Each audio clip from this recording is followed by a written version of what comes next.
जय Hind students, I hope कि आप सभी लोग स्वस्थ होंगे। आप सभी की प्रिपरेशन अच्छी चल रही होगी। आज हम बात करने वाले हैं सीजीपीएससी के द्वारा स्टेट सर्विस का एग्जाम कराया जाता है। इस एग्जाम के माध्यम से आप अपने स्टेट के डिप्टी कलेक्टर डीएसपी बनते हैं, तो इसके बारे में हम जानने वाले हैं। सबसे पहले आपको जानना होगा कि ये एग्जाम कितने स्टेज में कंप्लीट होता है। ये एग्जाम 3 स्टेज में कंप्लीट होता है, प्रीलिम्स, मेंस और इंटरव्यू।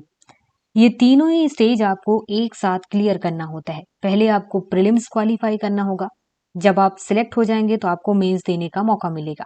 मेंस एग्जाम में जब आप सिलेक्ट हो जाएंगे तो उसके बाद आपको इंटरव्यू देने का मौका मिलेगा। इंटरव्यू और मेंस इन दोनों का रिजल्ट तैयार होकर के फाइनल रिजल्ट में जब आपका नाम होगा तभी आप पास माने जाएंगे। अगर आप प्रीलिम्स में सेलेक्ट नहीं होंगे तो आप यहीं से फेल हो गए। अगर आप प्रीलिम्स में सेलेक्ट होकर के मेंस में चले जाते हैं, मेंस देते हैं, लेकिन उसके बाद इंटरव्यू देने का मौका नहीं मिलता है, मतलब कि मेंस में आप सेलेक्ट नहीं होते हैं, तो उसके बाद फिर आप फेल माने जाएंगे।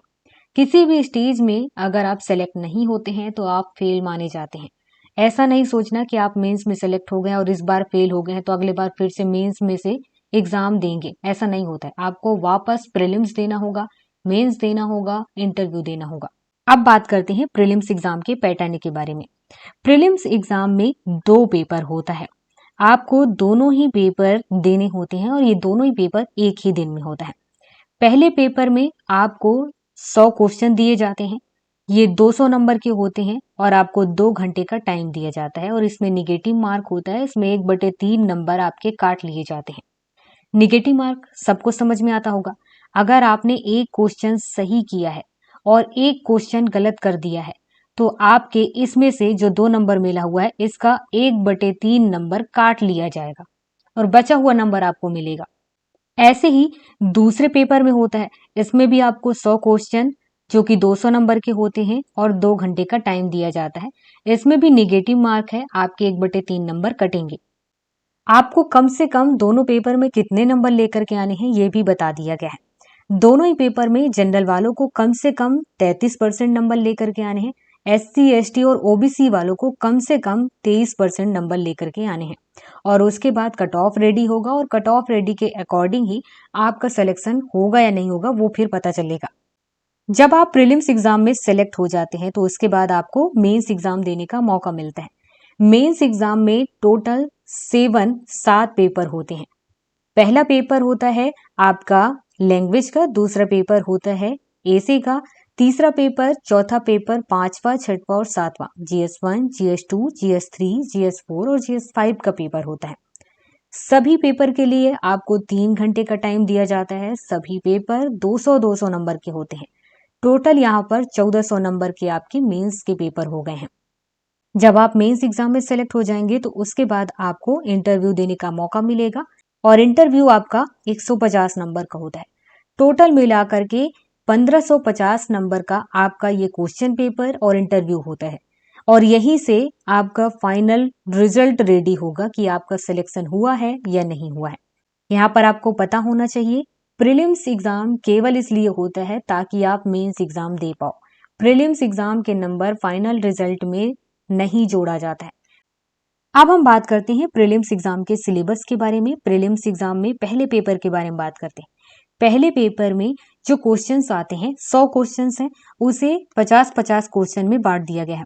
मतलब कि ये ए वाला पार्ट हो गया, ये बी वाला पार्ट हो गया।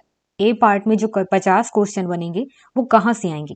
वो आएंगे इंडियन हिस्ट्री से, इंडियन जियोग्राफी से, इंडियन कॉन्स्टिट्यूशन से और पॉलिटी से, इंडियन इकोनॉमी से, जनरल साइंस एंड टेक्नोलॉजी से, इंडियन फिलोसफी, आर्ट, लिटरेचर और कल्चर से, करंट अफेयर और स्पोर्ट्स से, इन्वायरमेंट से। इसके बाद बाकी 50 क्वेश्चन कहाँ से आएंगे? छत्तीसगढ़ का जो जीके है, सामान्य ज्ञान है, उससे रिलेटेड क्वेश्चंस आएंगे। तो उसमें भी आपको सेम चीजें पढ़नी है, बस छत्तीसगढ़ की चीजें पढ़नी है। जैसे कि छत्तीसगढ़ के जो हिस्ट्री है, contribution of Chhattisgarh in freedom movement, मतलब कि स्वतंत्रता आंदोलन में छत्तीसगढ़ का क्या योगदान रहा है। छत्तीसगढ़ की जियोग्राफी के बारे में, छत्तीसगढ़ से related literature, music, dance, art, culture, items, इन सब के बारे में पता हो। फिर उसके बाद चौथा है tribes, special tradition, Teej and festival. पांचवा economic, forest and agriculture, Chhattisgarh से related. Administrative structure, local government and Panchayati Raj पता हो। और 7वां है industry in Chhattisgarh, energy, water and mineral resource जो छत्तीसगढ़ में है, और छत्तीसगढ़ से रिलेटेड जो करंट अफेयर है इनके बारे में बताओ। यहाँ पर हिंदी में भी बता दिया गया है कि छत्तीसगढ़ का इतिहास, स्वतंत्रता आंदोलन से रिलेटेड जो छत्तीसगढ़ का योगदान है, छत्तीसगढ़ के भूगोल के बारे में पता हो, छत्तीसगढ़ के साहित्य, संगीत, नृत्य, कला, संस्कृति, जनौला, मुहावरे, इन सब के बारे में पता हो, छत्तीसगढ़ की जनजाति, विशेष परंपराएं, तीज त्योहार, छत्तीसगढ़ की अर्थव्यवस्था, वन और कृषि के बारे में, छत्तीसगढ़ की प्रशासनिक ढांचा, स्थानीय शासन और पंचायती राज के बारे में, छत्तीसगढ़ में जो उद्योग हैं, ऊर्जा है, जल एवं खनिज संसाधन है, और छत्तीसगढ़ से रिलेटेड जो करंट अफेयर है। इसके बाद है दूसरा पेपर जो दूसरे शिफ्ट में आपका होगा। इसमें भी 100 क्वेश्चन होंगे। तो इसमें आपसे क्वेश्चन पूछे जाएंगे इंटरपर्सनल स्किल्स से रिलेटेड, कम्युनिकेशन स्किल्स रहेगा, लॉजिकल रीजनिंग रहेगा, एनालिटिकल एबिलिटी होगी, डिसीजन मेकिंग, प्रॉब्लम सॉल्विंग से related question, general mental ability, basic numeracy जो कि 10th लेवल का होगा, knowledge of Hindi language, knowledge of Chhattisgarh language, इससे रिलेटेड क्वेश्चंस रहेंगे। ये 7 टॉपिक होंगे जिससे रिलेटेड आपके क्वेश्चन दूसरे वाले पेपर में से पूछे जाएंगे। तो यहाँ पर प्रीलिम्स से रिलेटेड जो सिलेबस था वो आपको यहाँ पर बता दिया गया। मेंस एग्जाम में टोटल 7 पेपर होते हैं, जिनमें से पहला पेपर होता है लैंग्वेज का, दूसरा पेपर होता है निबंध का, उसके बाद तीसरा, चौथा, 5वां, 6वां और 7वां GS1, GS2, GS3, GS4 और GS5 के पेपर होते हैं। इनमें कौन कौन से सब्जेक्ट होंगे इसके बारे में हम आगे बात करेंगे। जैसे जैसे सिलेबस में हम आगे बढ़ते जाएंगे आपको इनके बारे में बाकी नॉलेज होता जाएगा। सबसे पहले हम बात करते हैं क्वेश्चन पेपर 1 के बारे में। क्वेश्चन पेपर 1 में लैंग्वेज से रिलेटेड क्वेश्चंस रहेंगे। इसमें 3 पार्ट में क्वेश्चन पूछे जाएंगे। पहला जनरल हिंदी, दूसरा जनरल इंग्लिश, तीसरा छत्तीसगढ़ का लैंग्वेज आपको आता है या नहीं, मतलब उससे रिलेटेड भी आपको सवाल मिलेंगे। सबसे पहले बात करते हैं पार्ट 1 जनरल हिंदी के बारे में। इसमें आपसे भाषा बोध, संक्षिप्त लेखन, पर्यायवाची विलोम शब्द, समुच्चारी शब्द, अर्थभेद, वाक्यांश के लिए एक सार्थक शब्द, संधि विच्छेद आएंगे, समास विग्रह, तत्सम तद्भव, शब्द शुद्धि, वाक्य शुद्धि, उपसर्ग और प्रत्यय, मुहावरे, पत्र लेखन, इससे रिलेटेड क्वेश्चन रहेंगे। हिंदी साहित्य के इतिहास में काल विभाजन होता है। इसके अलावा छत्तीसगढ़ के साहित्यकार और उनकी रचनाएं, अपठित गद्यांश रहेंगे, शब्द युग्म रहेंगे, प्रारूप लेखन, विज्ञापन, प्रपत्र, परिपत्र, पृष्ठांकन, अधिसूचना, टिप्पणी लेखन, शासकीय और अर्धशासकीय पत्र, प्रतिवेदन, पत्रकारिता और ट्रांसलेशन से रिलेटेड क्वेश्चन रहेंगे, जिसमें आपको हिंदी से इंग्लिश और इंग्लिश से हिंदी में ट्रांसलेट करना होता है। अब इसके बाद बात करते हैं जनरल इंग्लिश के बारे में। इसमें भी आप शॉर्ट में समझें तो इसमें कॉम्प्रिहेंशन रहेंगे, प्रिसीज राइटिंग, रीअरेंजमेंट और करेक्शन से रिलेटेड सवाल रहेंगे, synonyms, antonyms, filling the blanks, correction of spelling, vocabulary usages and idioms and phrases, tense, preposition, active और passive voice, part of speech. यही चीजें आप जनरल इंग्लिश में पढ़ते हैं, उसी से रिलेटेड यहाँ पर सवाल रहेंगे। छत्तीसगढ़ी लैंग्वेज के बारे में जैसे यहाँ पर सिलेबस में बताया गया तो काफी बड़ा दिख रहा है, लेकिन इसी चीज को आप सरल लैंग्वेज में समझिए। छत्तीसगढ़ी लैंग्वेज में आपको आना चाहिए जैसे कि शब्द साधन, संज्ञा, सर्वनाम, विशेषण, क्रिया, वाच्य, अव्यय, कारक, काल, लिंग, वचन, शब्द, ये सब आप हिंदी में भी पढ़ रहे होते हैं। इसी को आपको छत्तीसगढ़ी लैंग्वेज में भी आना चाहिए। छत्तीसगढ़ लैंग्वेज का ज्ञान हो, छत्तीसगढ़ी भाषा का विकास और इतिहास क्या रहा है इसके बारे में पता हो, छत्तीसगढ़ी भाषा का साहित्य, प्रमुख साहित्यकार, छत्तीसगढ़ी का व्याकरण पता हो। इसके अलावा उपसर्ग, प्रत्यय, हिंदी में संधि, छत्तीसगढ़ में संधि, समास, छत्तीसगढ़ राजभाषा आयोग, छत्तीसगढ़ी भाषा के विकास में समाचार पत्र का क्या योगदान है, पत्रिकाओं का क्या योगदान है, आकाशवाणी और सिनेमा की क्या भूमिका है, लोक व्यवहार में छत्तीसगढ़ी लैंग्वेज के बारे में, छत्तीसगढ़ी भाषा का सामान्य परिचय, नामकरण, उसके भाषा के बारे में, उसकी क्रिया में वर्तमान, भूत, भविष्य, इसके बारे में बताना है।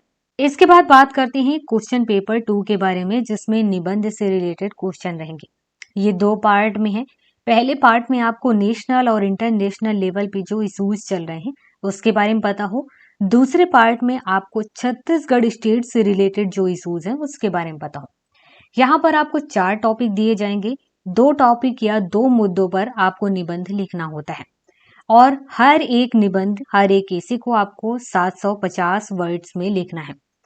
दूसरे पार्ट में भी सेम यही रूल फॉलो होगा। अब इसके बाद बात करते हैं थर्ड पेपर के बारे में, जिसमें GS1 से रिलेटेड क्वेश्चन रहेंगे। अब बात करते हैं GS1 में कौन कौन से सब्जेक्ट होते हैं। GS1 में 3 सब्जेक्ट रहेंगे, इंडियन हिस्ट्री, छत्तीसगढ़ का history, constitution and public administration. सबसे पहले बात करते हैं पार्ट 1, भारत के इतिहास, इंडियन हिस्ट्री के बारे में। पता होना चाहिए आपको कि इंडियन हिस्ट्री 3 पार्ट में बटा हुआ है। पहला है एंशिएंट, दूसरा है मिडाइवल, तीसरा है मॉडर्न हिस्ट्री। इसी क्रम में हम इसके बारे में सिलेबस में भी बात करेंगे। सबसे पहले एंशिएंट हिस्ट्री में आपको पढ़ना होगा प्राग ऐतिहासिक काल, सिंधु सभ्यता, वैदिक सभ्यता, जैन धर्म, बौद्ध धर्म, मगध साम्राज्य, मौर्य साम्राज्य, शुंग, सातवाहन काल, गुप्त साम्राज्य, गुप्त वाकाटक काल में स्थापत्य कला, इसके अलावा साहित्य, विज्ञान का विकास और दक्षिण भारत के प्रमुख राजवंशों के बारे में। इसके बाद मिडाइवल हिस्ट्री में आपको पढ़ना है सल्तनत एवं मुगल काल के बारे में। सल्तनत काल में जैसे कि खिलजी है और तुगलक वंश है, सैयद वंश है, इन सभी के बारे में पढ़ना है। मुगल काल में जहां पर आप हुमायूं के बारे में, अकबर के बारे में, जहांगीर के बारे में पढ़ेंगे। विजयनगर साम्राज्य के बारे में, भक्ति आंदोलन, सूफीवाद, क्षेत्रीय भाषाओं में साहित्य का विकास, मराठों का अभ्युदय। यहाँ पर आपका मिडाइवल वाला सिलेबस कंप्लीट हुआ।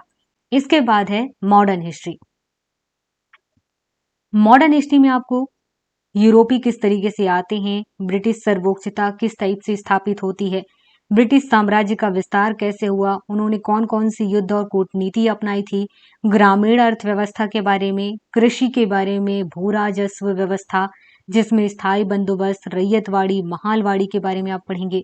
हस्तशिल्प उद्योगों का पतन कैसे हुआ, ईस्ट इंडिया कंपनी की रियासतों के साथ किस टाइप से संबंध रहे हैं, प्रशासनिक संरचना में किस टाइप से परिवर्तन हुए, 1858 के बाद नगरीय अर्थव्यवस्था में रेल, इसका विकास कैसे हुआ, औद्योगिकरण किस तरीके से हुआ, संवैधानिक विकास कैसे हुआ, सामाजिक धार्मिक सुधार आंदोलन के बारे में आपको पता हो और उसमें जैसे कि ब्रह्म समाज, आर्य समाज, प्रार्थना समाज, रामकृष्ण मिशन, इसके बारे में, राष्ट्रवाद का उदय, 1857 की क्रांति, भारतीय राष्ट्रीय कांग्रेस की स्थापना, बंगाल का विभाजन, स्वदेशी आंदोलन, सांप्रदायिकता का उदय और विकास, क्रांतिकारी आंदोलन, होम रूल आंदोलन, गांधीवादी आंदोलन, भारत छोड़ो आंदोलन, मजदूर, किसान एवं आदिवासी आंदोलन, दलितों में सुधार आंदोलन, मुस्लिमों में सुधार आंदोलन, अलीगढ़ आंदोलन, आजाद हिंद फौज, स्वतंत्रता और भारत का विभाजन,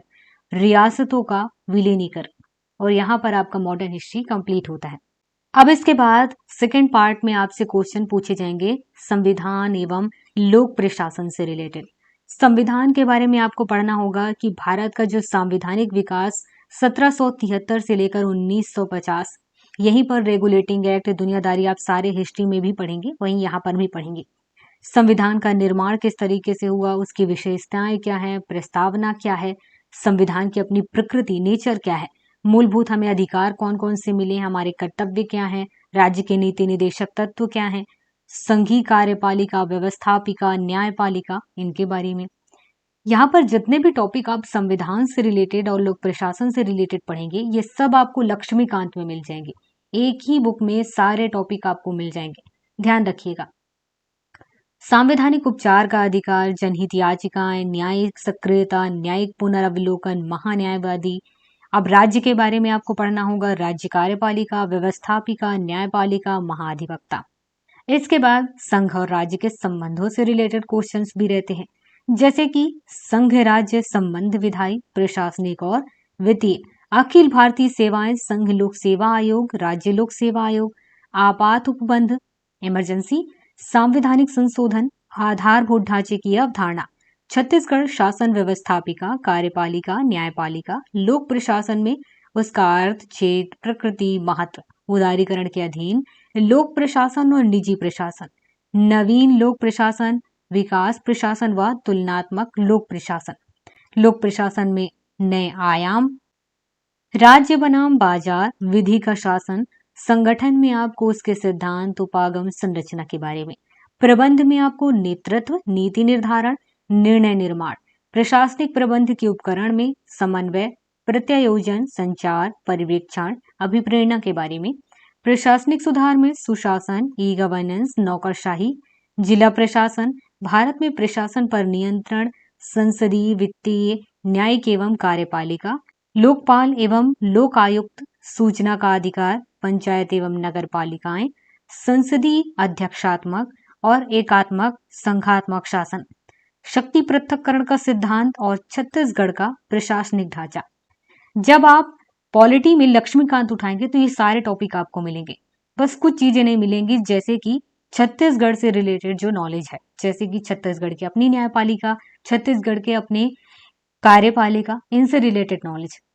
आप राज्य से रिलेटेड तो पढ़ेंगे कि राज्य में न्यायपालिका होती है, कार्यपालिका होती है और इसके लिए क्या एलिजिबिलिटी चाहिए, लेकिन जो छत्तीसगढ़ से रिलेटेड इंफॉर्मेशन है, जैसे कि छत्तीसगढ़ में पहले न्यायपालिका में मुख्य न्यायाधीश कौन से रहे हैं, उनका क्या नाम है, वर्तमान में कौन है, छत्तीसगढ़ में कुछ बदलाव तो नहीं है, ये सारी चीजें आपको अपने से पता करनी होंगी। इसके बाद ब्रिटिश संरक्षण में छत्तीसगढ़, छत्तीसगढ़ की पूर्व रियासतें और जमींदारियां, सामंती राज, 1857 की क्रांति, छत्तीसगढ़ में स्वतंत्रता आंदोलन, श्रमिक, कृषक एवं जनजातीय आंदोलन, छत्तीसगढ़ राज्य का निर्माण। इसके बाद चौथा पेपर है जिसमें आपसे GS2 के बारे में पूछा जाएगा। GS2 तीन पार्ट में बटा हुआ है। पहले में आपसे जनरल साइंस के बारे में पूछा जाएगा, दूसरे में आपसे जनरल एप्टीट्यूड के बारे में पूछा जाएगा और तीसरे में आपसे आप जनरल साइंस का यूज करके जो बिहेवियर में लेकर के आते हैं, अप्लाई करते हैं, उसके बारे में है। टॉपिक को देखेंगे तो बहुत बड़े बड़े टॉपिक है, बस हाँ एक बार जान लीजिए, टिक करना चाहे अपने किताबों में तो टिक कर लीजिए। वैसे आपने 10th तक ये सारी चीजें पढ़ी हैं, बस आपको फिर से उसे दोहराना है। पहले पार्ट में सबसे पहले जनरल साइंस के बारे में जानते हैं कि इसमें कौन कौन से टॉपिक आपको एग्जाम के बेस पर पढ़ना है। सबसे पहला है कि रसायन, जिसमें रासायनिक अभिक्रिया की दर, रासायनिक साम्य, रासायनिक अभिक्रिया की दर का प्रारंभिक ज्ञान, तीव्र और मंद रासायनिक अभिक्रियाएं, धातुएं, आवर्त सारणी में धातु की स्थिति एवं सामान्य गुण, धातु, खनिज, अयस्क, खनिज एवं अयस्क में अंतर, धातु कर्म में अयस्कों का सांद्रण, निस्तापन, भर्जन, प्रगलन एवं शोधन, कॉपर एवं आयरन का धातु कर्म, धातुओं का संचारण, मिश्र धातुएं। अधातुओं के बारे में जब आप पढ़ेंगे उसमें आपको आवर्त सारणी में अधातु की स्थिति क्या है, उसके अपने सामान्य गुण क्या होते हैं, कुछ महत्वपूर्ण कार्बनिक यौगिक हैं, कुछ सामान्य कृत्रिम बहुलक हैं, पॉलीथीन है, पॉलीविनाइल क्लोराइड है, टेफ्लॉन है, साबुन और अपमार्जक है, इनके बारे में पढ़ेंगे। इसके बाद जब आप फिजिक्स पढ़ेंगे तो वहां पर आपको प्रकाश, प्रकाश की प्रकृति, प्रकाश का परावर्तन, परावर्तन के नियम, समतल एवं वक्र सतह से परावर्तन, समतल, उत्तल एवं अवतल दर्पण के बारे में, उनकी प्रतिबिंब रचना के बारे में, फोकस दूरी के बारे में, वक्रता त्रिज्या से रिलेटेड, गैसों में विद्युत विसर्जन किस टाइप से होता है, सूर्य में ऊर्जा उत्पत्ति के कारण, विद्युत और इसके प्रभाव, विभव विभवांतर, विद्युत धारा, ओम का नियम, प्रतिरोध, विशिष्ट प्रतिरोध, प्रभावित करने वाले कारक, प्रतिरोधों का संयोजन और इसके आंकिक प्रश्न, विद्युत धारा का ऊष्मीय प्रभाव और उसकी उपयोगिता, विद्युत ऊर्जा एवं व्यय की गणना, विद्युत प्रयोग में रखी जाने वाली सावधानियां, प्रकाश विद्युत प्रभाव, सोलर सेल, पीएन संधि, डायोड। जीव विज्ञान में आपको क्या क्या पढ़ना है, जीव विज्ञान में परिवहन, पौधों में जल एवं खनिज लवण का परिवहन, जंतु में परिवहन किस टाइप से होता है, रुधिर की संरचना कैसी है, उसका कार्य क्या है, हृदय की संरचना कैसी है, उसका कार्य क्या है, प्रकाश संश्लेषण, उसकी परिभाषा, प्रक्रिया के प्रमुख पद, प्रकाश की अभिक्रिया, अंधकार अभिक्रिया, इसके बारे में। नेक्स्ट टॉपिक रहेगा आपका श्वसन से रिलेटेड, जिसमें आपको उसकी परिभाषा, श्वसन और श्वासोच्छ्वास में अंतर, उसके प्रकार, इसके बारे में, ऑक्सी श्वसन क्या है, अनॉक्सी श्वसन क्या है, मनुष्य का श्वसन तंत्र और श्वसन प्रक्रिया किस टाइप से काम करता है, मनुष्य का पाचन तंत्र क्या है और किस टाइप से वर्क करता है, इसके बारे में पता हो, उसका नियंत्रण और समन्वय कैसे किया जा सकता है, मनुष्य के तंत्रिका तंत्र, मस्तिष्क और मेरुरज्जु की संरचना, उसके कार्य, पौधे एवं जंतुओं में समन्वय, पादप हार्मोन, अंतःस्रावी ग्रंथियां, हार्मोन और उनके कार्य। इसके बाद आपको प्रजनन और वृद्धि से रिलेटेड टॉपिक पर जाना है, जहां पर प्रजनन के प्रकार, अलैंगिक प्रजनन, विखंडन, मुकुलन एवं पुनरुद्भवन, कृत्रिम वर्धी प्रजनन, स्तरीकरण, कलम लगाना, ग्राफ्टिंग, अनिषेक प्रजनन, पौधों में लैंगिक प्रजनन और पुष्प की संरचना, प्रजनन प्रक्रिया, परागण, निषेचन। इसके बाद मानव प्रजनन तंत्र तथा प्रजनन प्रक्रियाएं, आनुवांशिकी एवं विकास, आनुवांशिकी एवं भिन्नताएं, आनुवांशिकता का मूल आधार, गुणसूत्र और डीएनए। जनरल साइंस में केमिस्ट्री, फिजिक्स और बायोलॉजी, इन तीनों ही सब्जेक्ट से क्वेश्चंस पूछे जाएंगे और जनरल टॉपिक से क्वेश्चंस हैं, जिसे आपने 9th-10th में भी पढ़ा होगा और आपने 11th-12th में भी पढ़ा होगा, जिन्होंने साइंस सब्जेक्ट लिया होगा। तो आपको ये सारे सब्जेक्ट के जो टॉपिक हैं वो चूज करके और टिक कर लेना है और उन्हीं टॉपिक को केवल पढ़ना है। इसके बाद दूसरा टॉपिक है जिसमें आपसे आपके एप्टीट्यूड से रिलेटेड क्वेश्चंस रहेंगे। आपको जोड़ना घटाना आना चाहिए, गुणा भाग करना आना चाहिए। जो परिमेय संख्या होते हैं उनको जोड़ने की बात चल रही है। भाग देना आना चाहिए। दो परिमेय संख्याओं के बीच जो परिमेय संख्या ज्ञात की जाती है, कैसे ज्ञात की जाती है, ये पहला टॉपिक है। इसके बाद अनुपात एवं समानुपात, ये दूसरा चैप्टर आपका रहेगा जिसको आपको पढ़ना है। इसके बाद वाणिज्य गणित, जिसमें आप बैंकिंग, बचत खाता, सावधि जमा खाता, आवर्ती खाता के बारे में पढ़ेंगे। और इसके बाद नेक्स्ट है गुणनखंड से रिलेटेड, लघुत्तम समापवर्तक, महत्तम समापवर्तक, इनके बारे में। वैदिक गणित के बारे में भी आपको पढ़ना होगा। ये चैप्टर उठाना जिसमें वैदिक गणित से रिलेटेड जोड़ना घटाना, गुणा भाग, बीजांग, उत्तर की जांच कैसे की जाती है, ये पढ़ेंगे। वर्ग, वर्गमूल, घनमूल, विकूलम और उसके अपने अनुप्रयोग भी हैं। वैदिक गणित में ही आप कई सारी विधियों के बारे में भी पढ़ेंगे, उनके बारे में पता हो। और इसके अलावा आप कई सारे गणितज्ञों के बारे में भी पढ़ेंगे, जैसे कि आर्यभट्ट हैं, वराहमिहिर हैं, ब्रह्मगुप्त, भास्कराचार्य, श्रीनिवास, रामानुजन के संदर्भ में इनके बारे में आपको पता करना है। और इसके बाद गणितीय संक्रियाएं हैं, मूल संख्यात्मक कार्य हैं, कुछ आंकड़े रहेंगे, उनकी व्याख्या करनी होती है। फिर उसके बाद आप समांतर माध्य है, बहुलक है, माध्यिका है, प्रायिकता है, इन चैप्टर को पढ़ना है। लाभ, हानि, प्रतिशत, ब्याज, औसत, समय, दूरी, नदी, नाव, इनसे रिलेटेड क्वेश्चंस रहेंगे। विषम शब्द दिए जाएंगे। शब्दों का विषम जोड़ा बनाने के लिए सांकेतिक भाषा परीक्षण, संबंधी परीक्षण, मतलब वही है रक्त संबंधी जैसे रहता है। वर्णमाला परीक्षण, शब्दों का तार्किक विश्लेषण, छूटे हुए अंक या शब्द की प्रविष्टियां, इससे रिलेटेड क्वेश्चंस रहेंगे। कुछ लुप्त कर दिए जाते हैं क्वेश्चन, फिर कहते हैं कि बताइए इनमें कहाँ पर सही आंसर है। इस टाइप के क्वेश्चंस रहेंगे। इसके बाद अप्लाइड एवं व्यवहारिक विज्ञान, जिसमें आपको भारत में किस तरीके से सूचना प्रौद्योगिकी का यूज हो रहा है उससे रिलेटेड जानकारी, कंप्यूटर के बेसिक नॉलेज होना चाहिए। ऊर्जा संसाधन से रिलेटेड टॉपिक है। जैव विविधता से रिलेटेड, विज्ञान और प्रौद्योगिकी के विकास के बारे में, जैव विविधता का भारत वर्ल्ड के लेवल पे किस तरह से है, इसके परिभाषा के बारे में पता हो। इसके अलावा विश्व स्तर पर जैव विविधता, राष्ट्रीय और स्थानीय स्तर पर जैव विविधता हमारे लिए क्यों जरूरी है, इसके बारे में पूरा टॉपिक जैव विविधता से रिलेटेड। फिर पर्यावरण प्रदूषण से रिलेटेड। इसके बाद ठोस अपशिष्ट प्रबंधन से रिलेटेड। इसके बाद है पेपर 5, जिसमें आपसे GS3 से रिलेटेड क्वेश्चंस पूछे जाएंगे, जिसमें आपको इंडिया और छत्तीसगढ़ इन दोनों के इकोनॉमिक के बारे में, इंडिया और छत्तीसगढ़ दोनों के जियोग्राफी के बारे में पूछा जाएगा। सबसे पहले हम बात करते हैं इंडिया और छत्तीसगढ़ इन दोनों की इकोनॉमी के बारे में।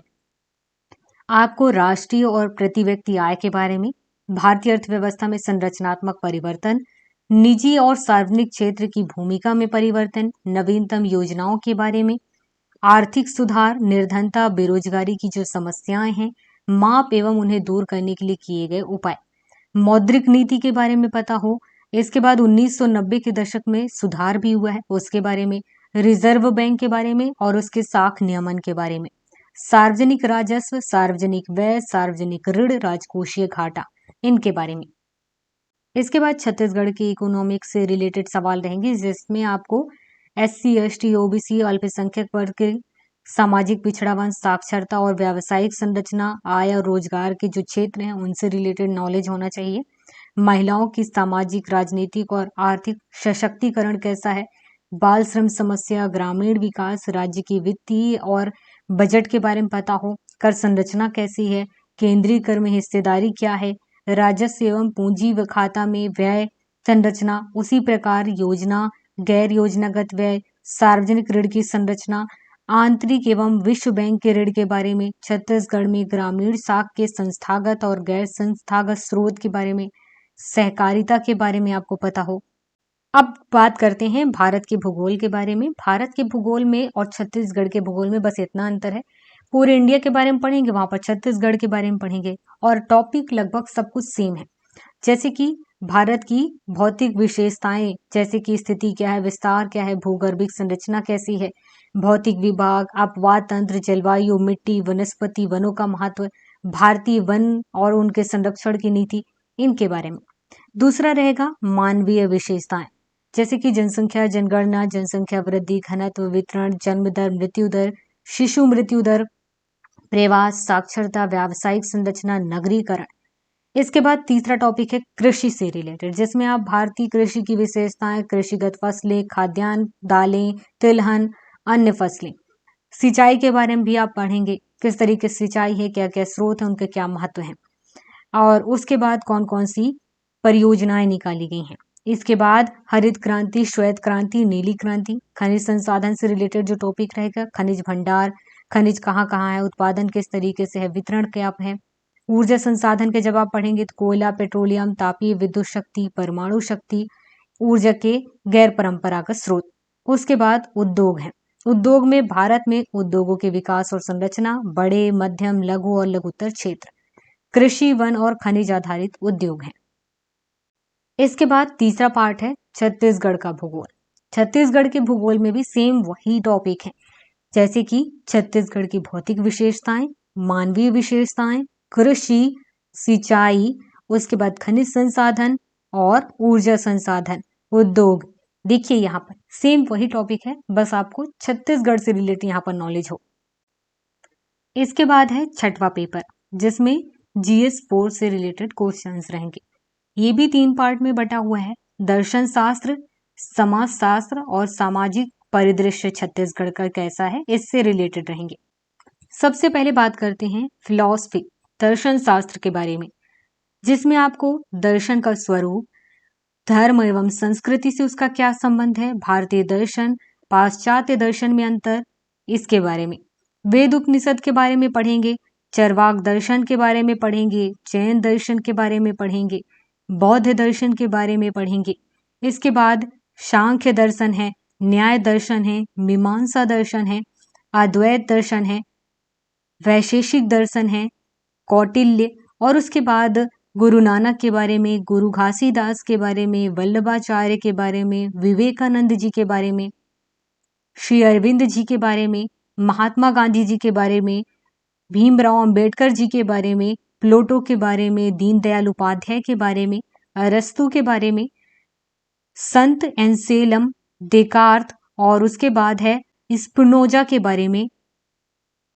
इसके अलावा लाइबनिज़ है, पूर्व स्थापित सामंजस्य का सिद्धांत लॉक है, ह्यूम है, कांट है, ब्रेडले है, मूर है, एजेयर है, जॉन डीवी है, सात्र है, धर्म का अभिप्राय, धर्म दर्शन का स्वरूप, धार्मिक सहिष्णुता, पंथ, अशुभ की समस्या, नैतिक मूल्य, भ्रष्टाचार का अर्थ, और उसके बारे में। इसके बाद दूसरा पार्ट है, जिसमें आपको समाज शास्त्र के बारे में पढ़ना है, जिसमें आपको अर्थ, क्षेत्र, उसके अध्ययन का महत्व और अन्य विज्ञानों से इसका संबंध के बारे में पढ़ना है। इसके बाद कुछ चैप्टर हैं, जैसे कि प्राथमिक अवधारणाएं, व्यक्ति एवं समाज, सामाजिक सशक्तिकरण, हिंदू सामाजिक संगठन, सामाजिक प्रक्रियाएं, सामाजिक नियंत्रण एवं सामाजिक परिवर्तन। इसके अलावा सामाजिक शोध एवं प्रवृत्तियां। इस तरीके से इन टॉपिक को आपको पढ़ना होगा। इसके बाद तीसरा पार्ट है छत्तीसगढ़ का सामाजिक परिदृश्य, जिसमें जनजातीय सामाजिक संगठन, विवाह, परिवार, गोत्र, युवा समूह, जनजातीय विकास, इसके बारे में पढ़ना है। इसके अलावा इसका इतिहास, कार्यक्रम एवं नीतियाँ, संवैधानिक व्यवस्था, छत्तीसगढ़ की पिछड़ी जनजातियाँ और भी अन्य जातियाँ हैं। अनुसूचित जाति, अनुसूचित जनजातियाँ, पिछड़े वर्ग के हैं, उनके आभूषण, क्या परंपराएं हैं, उनकी कौन कौन सी समस्याएं हैं, इनके बारे में, उनकी कौन कौन सी संस्कृति है, इसके बारे में आपको जानना होगा। इसके अलावा छत्तीसगढ़ की लोक कला, लोक साहित्य, लोक कलाकारी, छत्तीसगढ़ी लोकगीत, लोक कथा, लोकनाट, जनौला, मुहावरे, लोकोक्तियां, छत्तीसगढ़ के राज्य के साहित्य, संगीत और ललित कला के क्षेत्र में स्थापित संस्थाएं, छत्तीसगढ़ की अपनी लोक संस्कृति, छत्तीसगढ़ के मेले, पर्व, त्योहार, राज्य के पुरातात्विक संरक्षित स्मारक स्थल, इसके अलावा छत्तीसगढ़ शासन द्वारा चिन्हांकित पर्यटन स्थल, इनके बारे में, कुछ उद्यान हैं, अभ्यारण्य हैं, बस्तर के जलप्रपात, गुफाएं, इनके बारे में।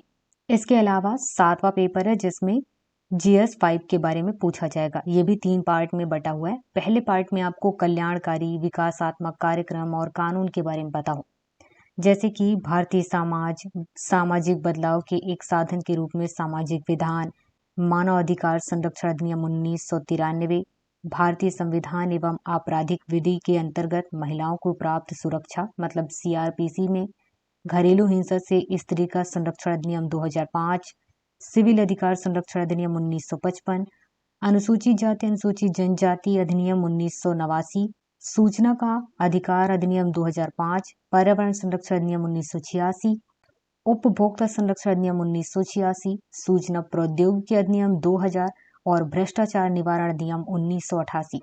इसके अलावा छत्तीसगढ़ में प्रचलित कई अलग अलग नियम हैं, अधिनियम हैं, छत्तीसगढ़ के निवासियों पर कल्याणकारी और विकासात्मक जो उसके प्रभाव हैं, इनके बारे में। इसके अलावा छत्तीसगढ़ शासन द्वारा समय समय पर कई सारी कल्याणकारी योजनाएं निकाली जाती हैं, उन योजनाओं के बारे में। दूसरे पार्ट में आपको पढ़ना है अंतर्राष्ट्रीय और राष्ट्रीय खेल घटनाएं और उनके संगठन के बारे में, जैसे कि अंतर्राष्ट्रीय मुद्रा कोष है, विश्व बैंक है, संयुक्त राष्ट्र से संबंधित जितने संगठन है, एशियाई बैंक है, सार्क, ब्रिक्स और कई अलग अलग विश्व में समूह हैं, क्षेत्र हैं, उनके बारे में। अंतर्राष्ट्रीय खेल और प्रतियोगिताओं के बारे में। तीसरे पार्ट में आपको अंतर्राष्ट्रीय और राष्ट्रीय शैक्षणिक संस्थाएं और मानव विकास में उनका योगदान के बारे में पता हो, जैसे कि कुशल मानव की उपलब्धता, भारत में मानव संसाधन की नियोजिता, उत्पादकता, रोजगार के विभिन्न चलन, कई सारे ट्रेड्स हैं, उच्च शिक्षा और अनुसंधान के लिए राष्ट्रीय आयोग, राष्ट्रीय शैक्षिक अनुसंधान प्रशिक्षण परिषद, राष्ट्रीय शैक्षिक योजना, प्रशासन, विश्वविद्यालय, विश्वविद्यालय अनुदान आयोग UGC, मुक्त विश्वविद्यालय, राष्ट्रीय व्यावसायिक शिक्षा परिषद, भारतीय कृषि अनुसंधान परिषद, भारतीय प्रौद्योगिकी संस्थान, भारतीय प्रबंध संस्थान, राष्ट्रीय प्रौद्योगिकी संस्थान, राष्ट्रीय विधि विश्वविद्यालय, पॉलिटेक्निक, ITI आदि।